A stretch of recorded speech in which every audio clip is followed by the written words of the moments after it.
brought up here at a place called... A story taking you back in time in the history of the Zulu nation and its links with other tribes and countries. It is told by a legendary storyteller, father of Sarafina Mbongeni.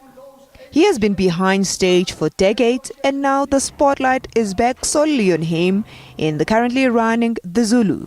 This is a story that was always told to me as a little boy by my great-grandmother, like I say in the performance. And ever since I started doing theater, this is one story I've always wanted to tell. But didn't have the courage, I can say, to tell it. Doing what he is best known for, telling South African history in a lengthy format which infuses different elements like music, humor and drama. It is quite visible how much he pushes himself to perfection as he's the main actor. It's like when a person is really honestly to talking to his God or her God and saying, I want to open my chest to you, God. Telling this story for me is as close to that as one can imagine. It took a lot out of me, a lot of courage, a lot of dedication. I had to put away everything that I was doing and just focus on this alone. A mixed group of audience members were left feeling warm inside and quite informed about their own history. I would encourage all Zulus especially to come and watch the show and understand their roots and where they come from. It was a beautiful show. It was really teaching us about our heritage. Most usually I love the praises because, you know, some of the parts they were talking about my culture too, about Swaziland, some of the things that are happening in Swaziland. So I'm happy, I liked it. The Zulu is one of those productions designed in a pure old-fashioned storytelling format which is educational for many pockets of society. It continues staging at Market Theatre until November.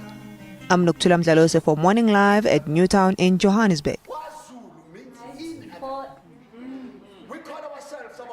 All right, now joining us from Durban is the legendary actor, creative director, playwright himself, Mbongeni Ngema. Babu Ngema, very good morning to you. Thank you so much for joining us. Congratulations on the play. How's it going so far? It's going very well. We're enjoying ourselves at the Market Theatre. We'll be on stage tonight again. The show goes on. What made you decide to go back to acting after so long? Well, I needed to do a piece that would be challenging after Woza Albert, which overwhelmed the world when I did it 27 years ago. I was not going to go back to the stage acting with an inferior production. And I felt that this material needed this kind of an actor to do it. And tell us a bit more about the production, The Zulu. I wonder if you can hear me still. I wanted to hear from you. If you can tell us a little bit more about this particular play. I believe Babu Ngema's earpiece, it looks to me, has just popped out, so he's battling to hear me. While we fix that, let me tell you a little bit more about what we saw on screen a moment ago. We saw the production, just glimpses of it. He mentioned that it was taking place at the Market Theatre. Another show underway today or tonight. If you want to catch it, I don't know if the tickets are still available. You'd have to check that out to see if it still is. We're going to try and re-establish communication with him and see whether or not he can still hear me now. Babu Ngema, I believe he's just getting sorted out for a minute or two. It's a very, very interesting play. It's about the Zulu culture, about tradition, about tribes and tribes in South Africa and the role that they play. We spoke to some of the attendees and they said how riveting it was, especially if you're a person in South Africa who's trying to trace their roots and trying to understand exactly where they come from.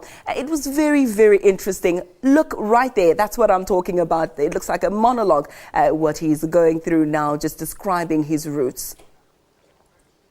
All right, let's see if we can go back to Babu Mbongeni Ngema to chat us through a bit more about what we can expect when we go and see The Zulu.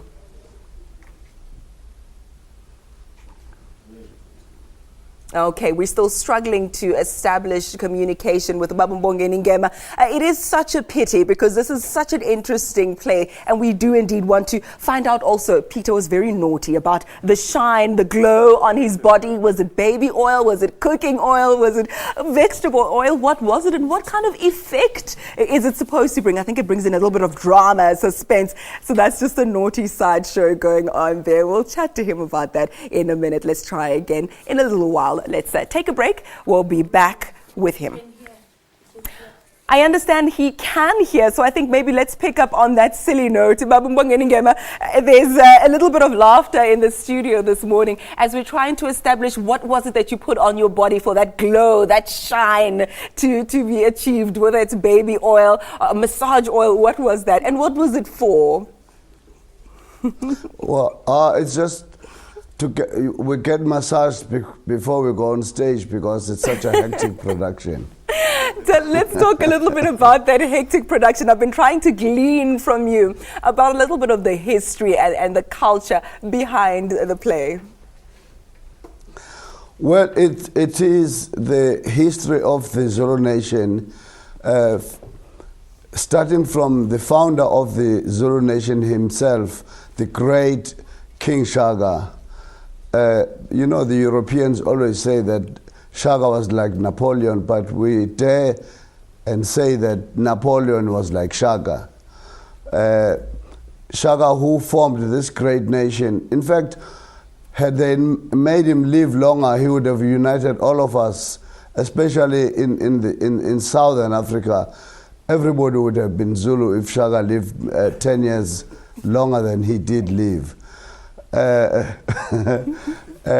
what the play is about.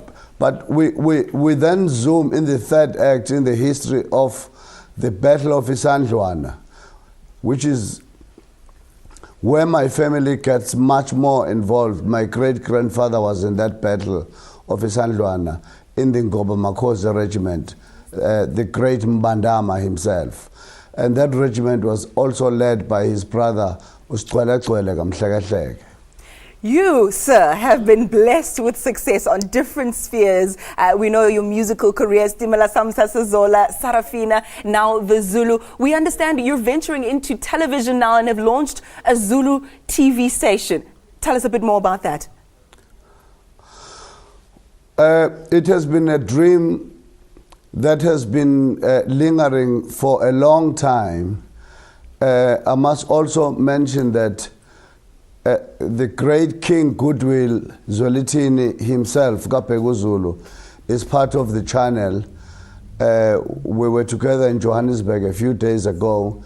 It's going to be on the Centec platform, the DTH platform, which is going to be beaming from sub-Saharan Africa right down to the ocean. And we will be on air in a month's time.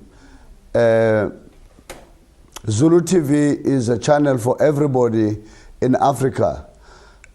The most important thing is that we're using this brand. I always say to people, you know, the brand Zulu is on par with Coca-Cola, Nike, and the other greatest brands in the world, and Microsoft. I will believe you for this minute. Let's leave it there. Very proud of your heritage, very proud of your roots. I think just for today, we'll all be honorary Zulus. Thank you so much for chatting us, Babumbongeni Ngema.